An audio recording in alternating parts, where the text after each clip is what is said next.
My segment, Unsung Atheist Heroes and Heroines. This week's choice is Marilla Young Ricker. It's hard to see, but there's a picture of her. Never mind. Okay. Born 1840, died 1921. Marilla Young Ricker was the daughter of a free-thinking father and a devout Baptist mother. Of the couple's 4 children, Marilla was the only one who refused to pray or to go with her mother to church. She married John Ricker, a wealthy local farmer, in 1863. They formed another odd couple, for John was a devout Congregationalist.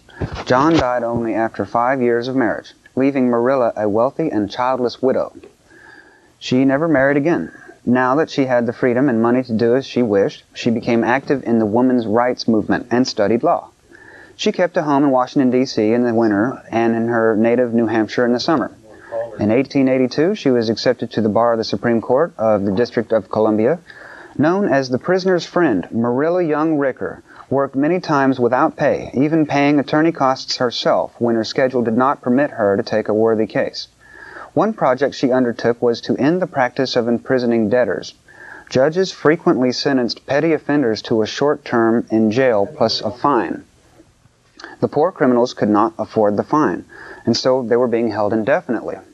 After being appointed Commissioner of Chancery in 1884, she was instrumental in setting poor convicts free, finally ending the custom altogether.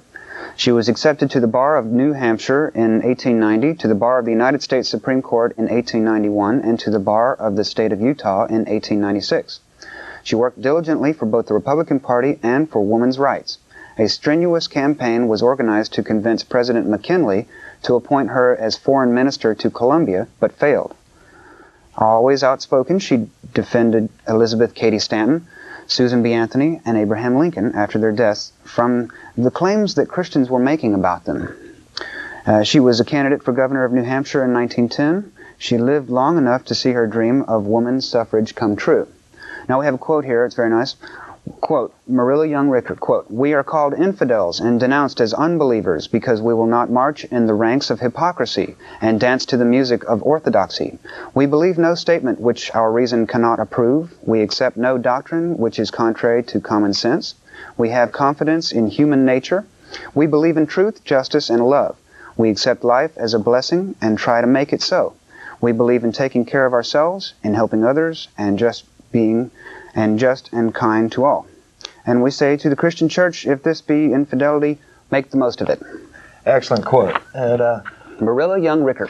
With the point behind these segments is to let you know that there was atheists back in history. The history we get in school is written with the Judeo-Christian influence, and they just sort of skip over the atheist highlights. And we like to inform the public,